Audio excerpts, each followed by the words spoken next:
guys, it's Monday, January 27, and today I'm going to be talking about an activity that I'm planning to do with my class today, and then at the end of the video I'll update you guys and let you know how it went. So this activity involves your students working in pairs according to the website where I found the idea. However, I think I'm going to modify it and make it into just two groups. A couple reasons for this. If you have really disciplined students who are interested in learning, it will work fine in pairs, so I might do it in pairs for some of my more advanced classes. For my lower level classes, a lot of them aren't interested in learning English and they're really talkative, and if I just leave them to work in pairs, they end up getting off topic and they speak only in French. So I'm going to make it a group activity and have just two teams. And basically the goal of this activity is you give them two different pictures and they have to describe the pictures to the other student or the other group and try to figure out what the differences are. So the pictures should be similar but with some differences. And what I did is I just took some photos of household items around my house, and I'll show them to you guys and talk about it a little bit.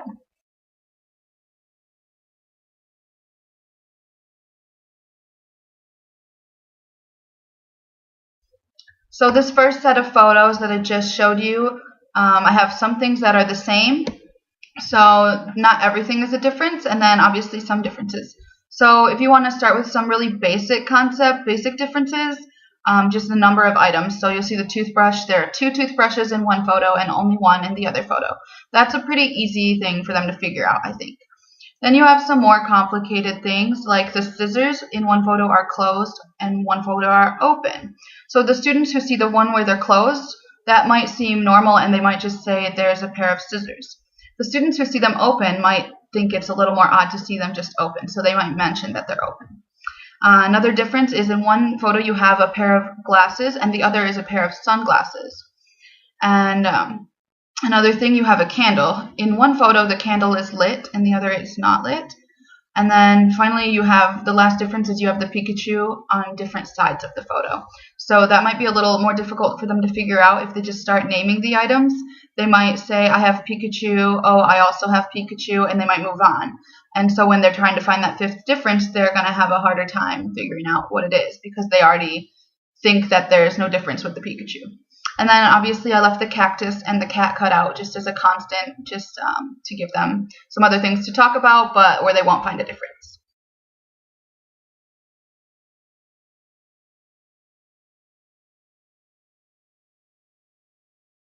Alright, in the second set of photos, here you have two different shoes. So maybe they'll say they have a shoe and move on and have to come back to that later. You have the book, which is closed in one photo and open in another. Obviously, the one where it's closed, you can see the title. So those students might mention the title, and that might help them realize that there's a difference because in the other photo you can't see the title. I think this is going to be a more complicated thing for them to explain, is that the one nail polish is moved inside of the crown in one photo. And then the other difference, you have two different size shells, which might also be difficult to explain because it's not a very obvious difference when you're speaking about it. And then the last difference is the glass of milk is empty in one photo.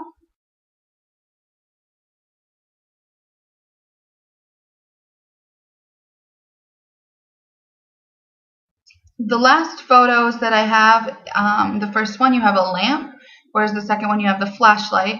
I think this might be difficult for my students because I don't know that they know the word for flashlight, so they're going to have to try to explain it's a lamp or a light that you can hold in your hand. Then you have two different notebooks. Because they won't be able to see color, I did a distinction between a striped notebook and just a plain one.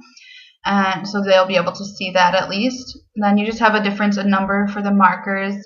For the cake, I decided to leave the cake in both photos because I thought it might be an obvious change to simply remove the cake. So instead I changed the fork and the spoon. And then you have the photo on the wall, which is a puppy in one picture and a cat in the other picture. And then the hairbrush is just a constant. So I hope you guys enjoy this video and this activity, and I will update you guys and let you know how it went. Hey guys, so I'm back from my class and I did the activity with my students, and these students are about 15 or 16 years old, and the activity went really well. I'm not sure if they really enjoyed it a lot, but This particular class I have on Mondays, they're not very like fun loving. Whenever I try to do games with them, they kind of are like, okay, if we have to. So it's really hard to do anything that they think is fun. But it went really well. They did speak a lot, which is the most important part of any activity in a foreign language conversation class. So the way I structured it, I divided them into 2 groups, and it's a small class, so it was fairly easy to control the situation. And they had 2 teams of 5 because there were only 10 students there. So then I had them take turns describing something about the picture.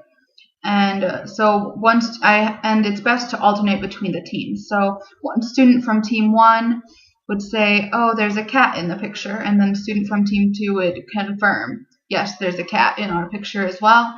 Then someone from team 2 could say, "There's a pair of scissors in the picture," and someone from team 1 could confirm, "Yes, there's a pair of scissors." The first round, it took them quite a while because they began by just naming the different objects in the pictures, and the differences were not just between what object it was. They were more subtle differences, like the scissors being open or closed, and the placement of different objects and things like that. For the second and third pictures, they started to get the hang of it a little more, and so then instead of saying there's a shoe, they would say in the back on the left there is a sneaker. So then the other team could say, okay, in the back on the left we have a boot. So right away they could define the difference. So the more you play it, the more they're going to catch on. So you have to raise the level of difficulty as you go. I think I'm going to create some more challenging ones for my more advanced classes, which I'll have tomorrow.